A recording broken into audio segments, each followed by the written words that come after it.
मित्रों, लंका नगरी के स्वर्णिम सिंहासन पर विराजमान रावण केवल राक्षसों का राजा नहीं था। वो वेदों का ज्ञाता था, महाशिव का अनन्य भक्त था, ब्रह्मा से प्राप्त असीम वरदानों का धारक था वो। लेकिन उसकी असली शक्ति केवल बाहुबल में नहीं थी। उसकी आत्मा में तप था, ज्ञान था और मंदोदरी का प्रेम भी। मंदोदरी मायासुर और अप्सरा हेमा की पुत्री, एक अपूर्व सौंदर्य और तेजस्विता की प्रतिमूर्ति थी।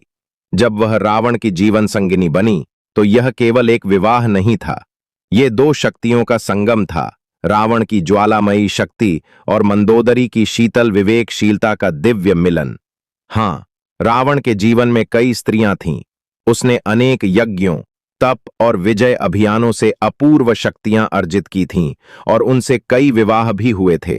परंतु मंदोदरी, वो केवल उसकी रानी नहीं थी, वो उसकी आत्मा की दिशा थी, उसकी नीति निर्माता थी, उसकी सबसे बड़ी आलोचक और सबसे निकटतम सलाहकार भी। जब जब रावण रणभूमि से लौटता, वह सिंहासन पर बैठने से पहले मंदोदरी के चरणों में विश्राम करता। क्यों? क्योंकि वही एकमात्र स्थान था जहां उसे सच्ची शांति मिलती थी। अब एक प्रश्न अक्सर उठता है, रावण जैसे बलशाली पुरुष का दाम्पत्य जीवन कैसा था? क्या वो भोग में लिप्त था? क्या उसके लिए स्त्री केवल विलास की वस्तु थी? नहीं, नहीं। प्राचीन ग्रंथों, विशेषकर लंका कांड और कथा सरित सागर में उल्लेख मिलता है कि रावण अपने तप और बल का उपयोग केवल भोग के लिए नहीं करता था। रात्रियों में वह ध्यान करता था, दिन भर नीति और युद्ध की सभा में व्यस्त रहता था और अपनी रानियों के साथ केवल मानसिक और शारीरिक सामंजस्य के समय ही संगति करता था। मंदोदरी स्वयं एक योगिनी थी।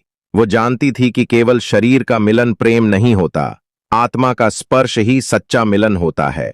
एक बार उसने रावण से कहा था, नाथ, शरीर की अग्नि तो कभी शांत नहीं होती यदि उसमें आत्मा का जल न डाला जाए। आप राक्षसों के राजा हैं, परंतु यदि आत्मा के भीतर संतुलन न हो तो यह शक्ति विनाश बन जाती है।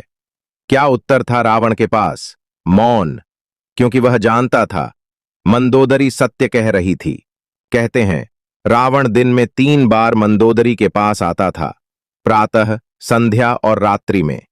पर क्या यह केवल शरीर का मिलन था? नहीं, यह ध्यान था, संगीत था। मंदोदरी जानती थी कि रावण का सबसे बड़ा शत्रु उसकी कामना है। उसने उसे कई बार चेताया, नाथ, सीता का हरण मत कीजिए, ये मोह, ये काम आपके अंत का कारण बन सकता है। पर रावण, वो नहीं माना। और जब आत्मसंयम की सीमाएं टूटीं, जब उसने अपनी आत्मा की आवाज को दबा दिया, तभी उसका पतन निश्चित हो गया।